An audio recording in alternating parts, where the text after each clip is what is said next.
초등 시기의 주요 비중은 책 읽기가 대부분인 국어 영역, 그리고 수학, 영어 이런 것들이죠.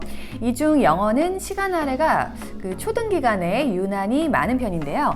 중등부터 이제 시작했던 우리 때와는 다르게 영어의 시작 시기가 사실 교과 과정으로는 초등학교 3학년이지만 실제로는 초등 입학 전부터 시작되는 경우도 참 많습니다.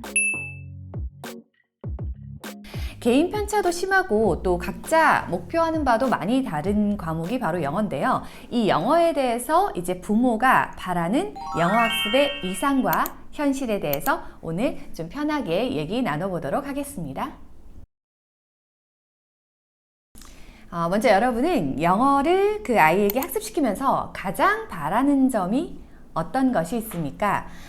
저의 영어에 대한 이상은 영어로 된 컨텐츠를 아이가 좀 자유자재로 읽을 수 있어서 지식을 영어로 된 지식도 얻을 수 있고, 그리고 이제 어느 시점이 됐을 때 아이가 유학을 가고 싶거나 해외 연수를 가고 싶을 때 좀 편하게 바로 접근할 수 있는 수준, 그리고 이제 취직을 했을 때는 영어로 해야 하는 업무들이 많이 있잖아요. 그런 관련된 기업에서 편하게 업무가 가능한 수준이면 좋겠습니다. 여러분은 어떠신가요? 그럼 이 이상을 위해서 무엇을 해야 될까요?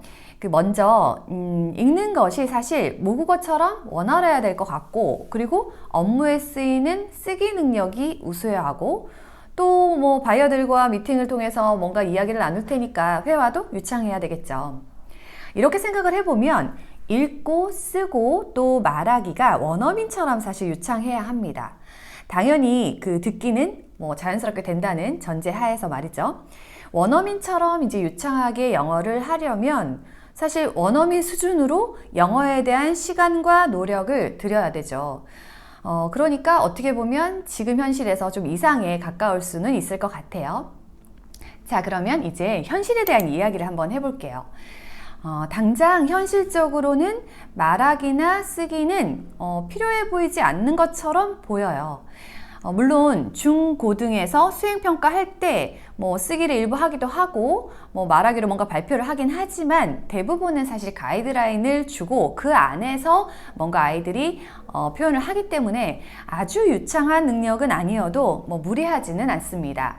그래서 중고등학교 내신을 잘 받아서 원하는 대학에 진학하기 위한 것, 그리고 대학 진학을 위해서 수능 영어를 1등급을 받기를 원하는 것, 또 대학에 들어가서 토플 점수를 좀 잘 받아서 원하는 대학원을 진학한다거나 아니면 그걸 가지고 취직 준비를 한다거나 이런 것들이죠. 이게 사실 현재에도 역시 현실인 것 같아요. 그래서 이 현실에 맞춰서 생각을 또 해보면 아무래도 리딩에 대한 부분의 비중이 가장 높아 보입니다. 영어 한 과목만 보고 집중하는 경우에는 어쩌면 이제 원어민 수준으로 우리도 할 수 있을지는 모르지만 초등에서 이 과목만 잡고 있을 수는 없잖아요. 그래서 특히 초등이 이제 국어, 수학, 영어 이런 순의 비중으로 해나가기 때문에 영어만을 위한 시간으로 모든 시간을 채워볼 수는 없습니다. 그래서 원어민이 하는 양만큼 동일하게 영어를 할 수는 없겠죠. 자, 그럼 여기서 우리가 생각하는 그 이상과 현실의 갭을 어떻게 줄여야 할지를 생각해 볼게요. 초등은 여기까지 해야 되고 또 중등은 여기까지 이런 식으로 영어를 딱 잘라서 범위를 정할 수는 없는 것 같아요. 그렇지만 생각하는 이상에 좀 더 가까워질 수 있도록 시간 배분과 방법들을 잘 생각해 보면 어떨까 합니다. 제가 생각한 몇 가지 원칙이 있는데요. 첫 번째로 이 현실과 이상 사이에서 학교 교과 과정상의 영어 성적은 무시할 수는 없다. 그리고 두 번째는 리딩은 이상과 현실 그 모든 것의 기본이 된다. 그리고 세 번째는 이상에 좀 더 가깝게 다가가려면 아이가 영어를 꾸준히 하고 있어야 한다. 그리고 마지막 네 번째는 아이가 영어의 쓸모를 제대로 이해하고 해야 한다라는 것입니다. 그래서 일단 학교 교과 과정 중에 영어 성적과 문제가 없을 컨텐츠 수준은 유지해야 하고, 그리고 리딩은 사실 학습서 리딩 외에도 원서를 좀 꾸준히 병행해서 리딩 실력을 키워나가는 것이 좋다고 생각을 합니다. 그리고 언어의 모든 습성이 다 그렇지만 많이 하다가 또 뭐 적게 하다가 안 하다가 이렇게 하면 언어는 정말 효과가 없어요. 그래서 시간 배분을 하더라도 매일 일정량 1시간씩을 하더라도 습관처럼 빠짐없이 해야 그나마 그 원어민 영어처럼 조금 가깝게 할 수 있지 않나 라는 생각을 합니다. 어떤 날은 뭐 리스닝을 하거나 또 어떤 날은 뭐 리딩을 할 수는 있지만 또 뭐 영어 회화로 화상영어를 할 수도 있겠죠. 근데 며칠씩 안 하고 하기보다는 그 어떤 거라도 하나씩 넣어서 아이가 계속 언어에 대한 감을 익히고 유지할 수 있도록 하면 좋을 것 같습니다. 영어를 그 지면으로 또 이제 가끔 만나는 원어민 회화 정도로 이렇게 하다 보면 아이 입장에서 사실 영어가 뭐 어떤 진짜 쓸모가 있는지 잘 모르는 경우가 많아요. 그래서 영어를 툴로 관심 있는 분야를 좀 찾아봐야 되고 그걸 가지고 그 영어의 쓰임을 알 수 있게 해주면 좋습니다.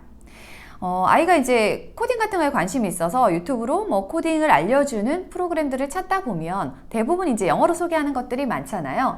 그러면 그걸 통해서 내가 영어를 알므로써 내가 배우고 싶은 거를 공부할 수 있구나 라고 느낄 수 있고 또 아이가 뭐 BTS 팬이에요. 그러면 글로벌 커뮤니티에 들어가서 아이가 영어로 그 친구들이랑 소통하면서 내가 영어를 할 수 있기 때문에 이런 거를 더 할 수 있구나 라는 것들을 실제로 느껴보면 되는 거죠.